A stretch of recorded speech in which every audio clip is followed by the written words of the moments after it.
Se ha presentado en la Casa de Cultura y Solidaridad de Madrid, DERSA, un informe sobre el suicidio en España, donde se ha analizado esta grave situación desde diferentes perspectivas. El informe, realizado por Carlos Yarandi y Carlos Martínez, desde el Grupo de Sanidad y Biopolítica de Profesionales por el Bien Común, presentó varios datos importantes y un análisis de las causas, así como unos apuntes claros sobre los aspectos preventivos. Y hay un pronóstico que hace la Organización Mundial de la Salud, que lo ha hecho recientemente, que plantea que en los próximos 20 años la cifra podría duplicarse, ¿no?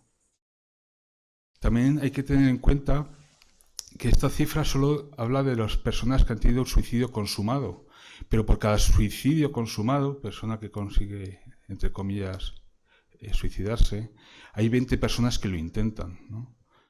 Con lo cual la magnitud del problema pues, se amplifica enormemente, ¿no?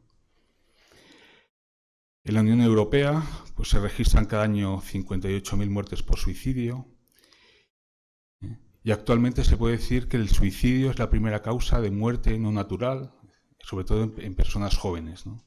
Esas cifras que a nivel europeo pues han demostrado también en España, después veremos que también se ha corroborado. Las personas se suicidan menos, porque hay un sentimiento de pertenencia, de estar todos en un barco común, aunque sea de sufrimiento, pero en un barco común con otras personas, y es el motivo por los que no se suicidan, ¿no? Siempre son tras las guerras o tras situaciones de crisis cuando las personas se suicidan, cuando todo vuelve, entre comillas, a la normalidad de sufrimiento, ¿no? Y después tenemos el pico, que ha generado tanta preocupación, que fue en mayo del 2021, cuando se volvieron a reintroducir medidas de restricción para el control de la pandemia, ¿de acuerdo? Eso generó mayor sensación de aislamiento, mayor soledad, generó también un aumento del consumo de redes sociales, de estar más tiempo delante de la pantalla, ¿no? Sobre todo, este pico se debió principalmente a la gente joven y los niños. Este pico, ese 500% de crecimiento, fue lo que levantó todas las alarmas, ¿no?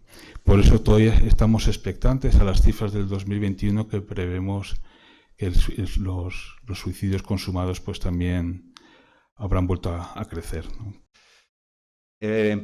Empezamos a estudiar desde la sociología de la que teníamos conocimiento, pues una perspectiva social. Es decir, bueno, cómo se ha trabajado este tema a nivel histórico, sociológico, con esta impronta social que nosotros queríamos darle, y no solamente social, vamos a ver también un contenido antropológico muy importante.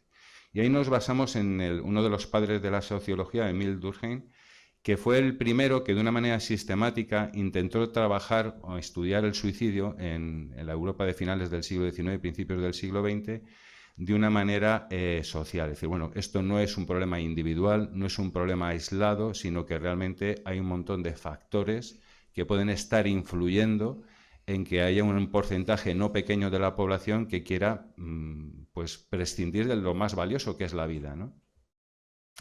Y entonces empezaron a estudiar un montón de factores: la participación en la vida religiosa, el nivel educativo, la vida familiar, la vida política, la vida económica, la demografía, el sexo, la edad, el contexto urbano, etc. Y sacaron una serie de conclusiones en cada uno de estos aspectos y cada uno de estos factores, ¿no? Y la conclusión general de todos ellos, y habría que entrar en cada uno de cómo afecta a cada uno de estos factores, pues es que el factor protector más importante contra el suicidio en cada uno de estos campos, en el terreno económico, en el político, en el demográfico, en el que se quiera, era la vinculación que podría existir o no entre las diferentes personas. Cuando estos vínculos, a cualquier tipo, sea familiar, sea comunitario, político, sea social, se debilitan, automáticamente las cifras del suicidio se disparan. Entonces, esto era un factor muy importante que la sociología clásica ya registraba y que no se podía prescindir en estos momentos de él. Y nos preguntábamos por qué se estaba prescindiendo del factor social cuando uno de los grandes padres de la sociología pues había puesto esa piedra ya en el camino, ¿no? Eso no quita que, evidentemente, cada caso particular merece una atención especial, ¿no?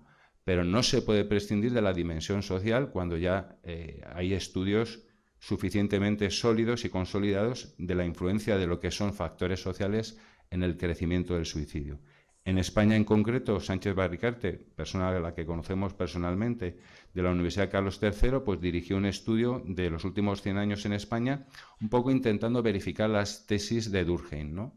Pues viendo las diferentes variaciones que podía tener, por ejemplo, el matrimonio. Pues no es lo mismo el matrimonio en España de una mujer me refiero respecto a la mujer que respecto al hombre, y no tiene nada que ver con el matrimonio, por ejemplo, en la India, ¿no? Porque el suicidio femenino en la India debido al matrimonio es muy alto, mientras que en otras culturas el matrimonio es un factor protector, y no digamos ya el tener hijos, uno de los factores protectores más potentes que hay, ¿no? Entonces, claro, en una sociedad como la actual, donde la demografía está cayendo, donde la natalidad está cayendo, donde la familia está siendo destruida, prescindir de todos estos factores era una insensatez como mínimo, si no había detrás un planteamiento deliberado de no poder afrontar pues este tipo de estudios, ¿no?